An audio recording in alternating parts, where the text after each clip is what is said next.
Hi all, അസ്സലാമലൈക്കും. Welcome back to Silna's kitchen. ഇന്നത്തെ recipe നല്ലൊരു നാരങ്ങാ വെള്ളത്തിൻ്റെ റെസിപ്പിയാണ്. ഭയങ്കര ടേസ്റ്റി ആയിട്ടുള്ള ഒരു വെറൈറ്റി ആയിട്ടുള്ള ഒരു അടിപൊളി നാരങ്ങാ പാൽ സർബത്താണ്. ഈ ഒരു ചൂട് സമയത്തും നോമ്പ് തുറക്കുന്ന നേരത്തൊക്കെ കുടിക്കാൻ പറ്റിയ ഒരു നല്ല ടേസ്റ്റി ആയിട്ടുള്ള ഒരു അടിപൊളി ഡ്രിങ്കാണ്. അപ്പോൾ ഇതെങ്ങനെയാണ് തയ്യാറാക്കുന്നതെന്ന് അറിയാനായിട്ട് വീഡിയോ സ്കിപ്പ് ചെയ്യാതെ മുഴുവനായിട്ടൊന്ന് കണ്ടു നോക്കണേ. അപ്പോൾ ഇതിനായിട്ട് ഞാനിവിടെ എടുത്തിട്ടുള്ളത് 2 നാരങ്ങയാണ്. ഇത് രണ്ടും കട്ട് ചെയ്തതിന് ശേഷം നല്ലപോലെ ഒന്ന് പിഴിഞ്ഞെടുക്കാം. ഈ ഒരു വീഡിയോസ് കണ്ടുകൊണ്ടിരിക്കുമ്പോൾ തന്നെ സിൽനാസ് കിച്ചൺ ചാനൽ ആദ്യമായിട്ട് കാണുന്നവരും ഇതുവരെയും കണ്ട് സബ്സ്ക്രൈബ് ചെയ്യാത്തവരും പ്ലീസ് ഒന്ന് സബ്സ്ക്രൈബ് ചെയ്തേക്കണേ. ഒപ്പം തന്നെ ഈ വീഡിയോസ് നിങ്ങൾക്ക് ഇഷ്ടപ്പെടുകയാണെങ്കിൽ ഒരു ലൈക്ക് ചെയ്ത് ഷെയർ ചെയ്ത് സപ്പോർട്ട് ചെയ്യാനും മറക്കരുത്.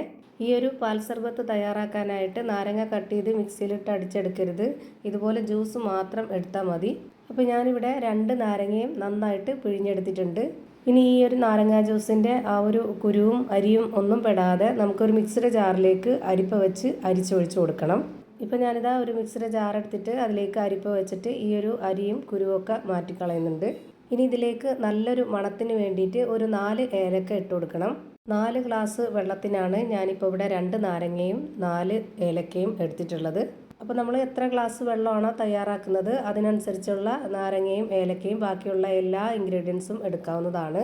ഇനി ഇതിലേക്ക് ഓരോരുത്തരുടെ തണുപ്പിന് ആവശ്യത്തിനനുസരിച്ച് ഐസ് ക്യൂബ് ഇട്ട് കൊടുക്കുക. ഇനി അരക്കപ്പ് അളവിൽ പഞ്ചസാര ഇട്ട് കൊടുക്കുന്നുണ്ട്. മധുരം ഓരോരുത്തരുടെ ഇഷ്ടത്തിനനുസരിച്ച് ചേർത്ത് കൊടുക്കുക. പിന്നെ ഈ ഒരു മധുരത്തിനെ ബാലൻസ് ചെയ്യാനായിട്ട് ഒരു നുള്ള് ഉപ്പും കൂടെ ഇട്ട് കൊടുക്കുന്നുണ്ട്.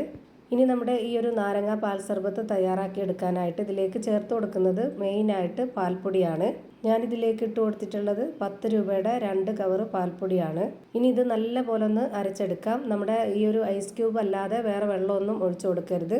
ഇതുപോലെ നന്നായിട്ട് അരച്ചെടുത്തതിന് ശേഷം ഇനി നമുക്ക് വേണമെങ്കിൽ വെള്ളം ഒഴിച്ചിട്ട് ഒന്നും കൂടി അരച്ചെടുക്കാം. അപ്പോൾ ഞാനിതിലേക്ക് ഒരു അരക്കപ്പ് അളവിലും കൂടെ വെള്ളം ഒഴിച്ചു കൊടുക്കുന്നുണ്ട്. ഇനി ഒന്നും കൂടെ ജസ്റ്റ് ഒന്ന് അടിച്ചെടുത്തതിന് ശേഷം നമുക്കിതൊരു അരിപ്പ വെച്ചിട്ട് ഒരു പാത്രത്തിലേക്ക് അരിച്ചൊഴിച്ചു കൊടുക്കാവുന്നതാണ്. ഇപ്പോൾ ഞാനിതാ അടിച്ചെടുത്ത മിക്സ് ഒരു അരിപ്പ വെച്ചിട്ട് പാത്രത്തിലേക്ക് ഒഴിച്ചു കൊടുക്കുന്നുണ്ട്. അപ്പോൾ ഞാനിതാ ഈ ഒരു മിക്സ് സ്പൂൺ കൊണ്ട് ഇളക്കി കാണിച്ചു തരാം. നല്ല കട്ടിയായിട്ടാണ് ഇരിക്കുന്നത്. ഇതിലേക്ക് ഇനി വേണമെങ്കിൽ 2 ഗ്ലാസ് വെള്ളവും കൂടെ ഒഴിച്ചു കൊടുക്കാവുന്നതാണ്. നമ്മൾ ഈ ഒരു മിക്സ് അടിച്ചെടുത്തിട്ടുള്ള ആ ഒരു മിക്സിയുടെ ജാറിലേക്ക് തന്നെ വെള്ളം ഒഴിച്ചു കൊടുത്തിട്ട് നന്നായി ഇളക്കി കൊടുത്തിട്ട് ഇതിലേക്ക് ഒഴിക്കുന്നുണ്ട്. ഇനി നേരത്തെ കുറച്ച് കസ്കസ് വെള്ളത്തിൽ കുതിർത്ത് വെച്ചിരുന്നതും കൂടി ഇതിലേക്ക് മുഴുവനായിട്ടും ഒഴിച്ചു കൊടുക്കുന്നുണ്ട്. ഇനി നമുക്കിത് നന്നായിട്ടൊന്ന് ഇളക്കി കൊടുക്കാം. ഇപ്പോൾ അതാ നല്ല ടേസ്റ്റി ആയിട്ടുള്ള ഒരു വെറൈറ്റി ആയിട്ടുള്ള നാരങ്ങാ പാൽ സർബത്ത് റെഡിയായി കിട്ടി. നല്ല ടേസ്റ്റി ആയിട്ടുള്ള ഒരു പാൽ സർബത്താണ്. തീർച്ചയായിട്ടും ട്രൈ ചെയ്ത് നോക്കുക. നിങ്ങൾക്ക് എല്ലാവർക്കും ഇഷ്ടമാവും. അപ്പോൾ ഇത്രയേ ഉള്ളൂ ഇന്നത്തെ വീഡിയോ. ഇഷ്ടമായാൽ ലൈക്ക് ചെയ്യാനും കമൻറ്റ് ചെയ്യാനും ഷെയർ ചെയ്യാനും മറക്കരുത്. അതുപോലെ തന്നെ ഞാനിടുന്ന പുതിയ വീഡിയോസ് നോട്ടിഫിക്കേഷനായിട്ട് കിട്ടുന്നതിന് വേണ്ടി സബ്സ്ക്രൈബ് ചെയ്ത് ബെല്ലൈക്കൺ അമർത്തി അതിൽ ഓൾ എന്ന ഓപ്ഷൻ എനേബിൾ ചെയ്ത് കൊടുക്കാനും മറക്കരുത്. പുതിയൊരു വീഡിയോയുമായി വീണ്ടും വരും. Thank you for watching.